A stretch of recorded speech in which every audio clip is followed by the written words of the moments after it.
అంతకుముందు మండలిలో పాలక ప్రతిపక్షాల మధ్య మాటల యుద్ధం నడిచింది. ధరణి స్థానంలో భూభారతిని తీసుకొచ్చిన ప్రభుత్వం భూ యజమానులను రైతులను మరింత ఇబ్బంది పెడుతోందని విమర్శించారు బీఆర్ఎస్ ఎమ్మెల్సీ తాత మధు. ధరణిలో ఇబ్బందులు ఉన్నాయని, లొసుగులు ఉన్నాయని, భూములు కొట్టేస్తారని ఎన్నికల ముందు విపరీతమైనటువంటి ప్రచారం చేసి భూభారతి, ముందు భూమాత, ఆ తర్వాత భూభారతిని తీసుకురావడం జరిగింది అధ్యక్ష.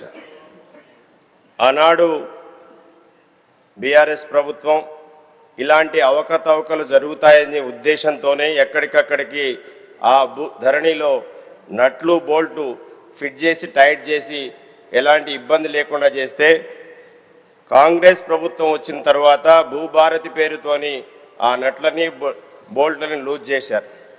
ప్రత్యేకించి రెండు అంశాలు నా ప్రశ్నలో ఉంది. ఒకటి, ట్రాన్సాక్షన్ మాడ్యూల్ ఈ భూభారతిలో ఉన్నటువంటి అత్యంత లోపభూయిష్టంగా ఉన్నటువంటి మాడ్యూల్. ఎందుకనంటే గతంలో ఉన్న ఉన్నటువంటి సాఫ్ట్వేర్నే ఇప్పుడే వాడారు. కానీ ఇక్కడ అడిషనల్గా ఎవరైతే దీన్ని ఆపరేట్ చేస్తారో వాళ్ళకి పరిమితికి మించి అధికారాలు ఇవ్వటం వల్ల దాన్ని మిస్యూజ్ చేయడం అనేది జరిగింది అధ్యక్ష.